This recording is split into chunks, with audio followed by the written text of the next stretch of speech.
This is a really cool controller.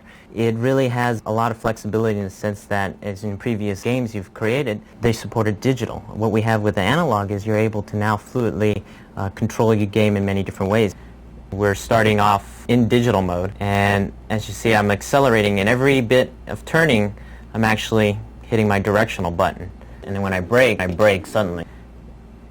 As I start in analog, I have a finer control of my driving.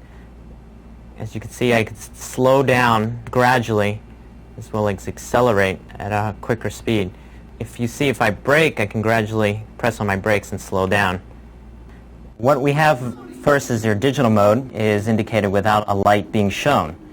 And right now it supports your standard controller that exists today. If we put it into the analog mode, indicated by the red light, we now support these features. And we can control the game itself by moving the joysticks.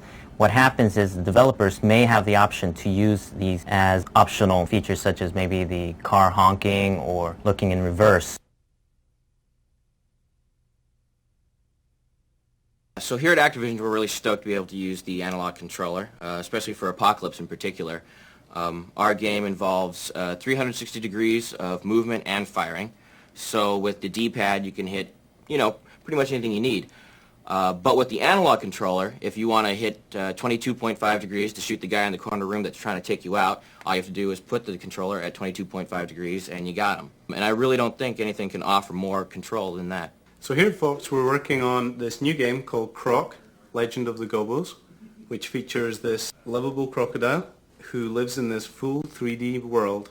The Sony analog pad makes a whole new experience compared to a digital system where you have to rotate and move forward and rotate and move forward. But once we switch in the analog system, you're just moving really fluidly.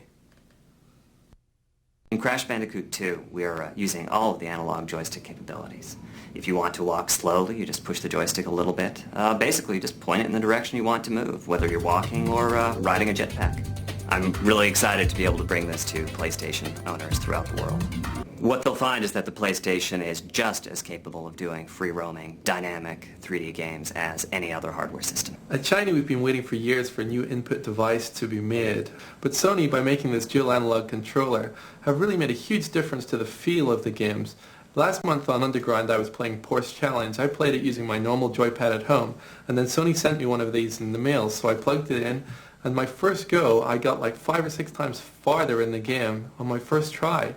And it was simply because you can set the angle of the wheels of the car, just like you're driving a real car, by the pitch of the little sticks here. The analog controller allows you, the player, the ability to have finer control in your game, not just on and off, but all the points in between. Yeah, what I'm really excited about is that we can do this on Sony. We don't have to go do it on Nintendo, but I probably shouldn't say that.